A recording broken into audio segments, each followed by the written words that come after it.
এই রাস্তাটি শিবরামপুরের কালীবাড়ি প্রাইমারি স্কুলের পিছনের একটি রাস্তা। এই রাস্তাটি কাজ করা হচ্ছে এখন। দেখতে পাচ্ছেন যে এই কাজের জন্য যে খোয়া বেচানো হয়েছে সেটা কিন্তু 1 নম্বর একটি খোয়া।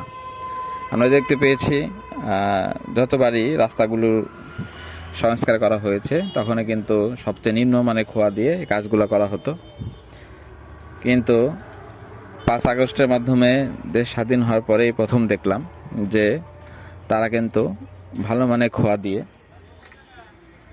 কাজ করে যাচ্ছে। এটা খুবই আশার বাণী আমাদের জন্য।